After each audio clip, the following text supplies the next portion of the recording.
அனைவருக்கும் இனிய நல் வணக்கங்கள்.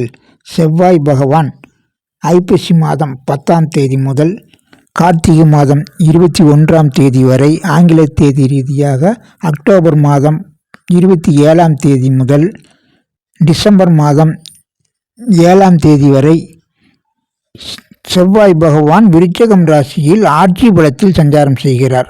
மேலும் அவர் கடகத்தில் உள்ள உச்ச குருவின் 5ஆம் பார்வை பெற்று குருமங்கள யோகத்துடனும் சஞ்சாரம் செய்கிறார். மேலும் சில நாட்களில் சுக்கிரனுடன் இணைந்து பெருகும் மங்கள யோகத்திலும் புதனுடன் இணைந்து சுப யோகத்திலும் சஞ்சாரம் செய்கிறார்.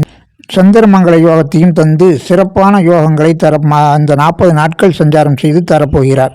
எனவே இந்த 40 நாட்களில் ரிஷபம் ராசிக்கு பார்க்கும்போது 7ஆம் வீட்டில் மங்களகரமான செவ்வாய் ஆட்சி பலம் பெற்று உச்ச குருவின் பார்வை பெற்று புதன் சுக்கிரன் சந்திரன் தொடர்பு பெற்று மங்களகரமான சுப யோகங்கள் தரும் காலமாகியால் திருமண முயற்சிகள் இனிதே நிறைவேறும். எல்லாவித திருமண முயற்சிகளும் கைகூடும் காலமாக இருக்கும். அதேபோல் நண்பர்கள் கூட்டாளிகள் கணவன் மனைவி என்ற கருத்து வேறுபாடுகள் நீங்கி உறவுகளிலும் மேன்மை ஏற்படும். கூட்டு தொழில்களிலும் மேன்மை ஏற்படும். நட்புகளிலும் நன்மைகள் நிறைந்திடும் காலமாக இருப்பதால் நல்ல நாட்களை தேர்ந்தெடுத்து செயல்படுங்கள்.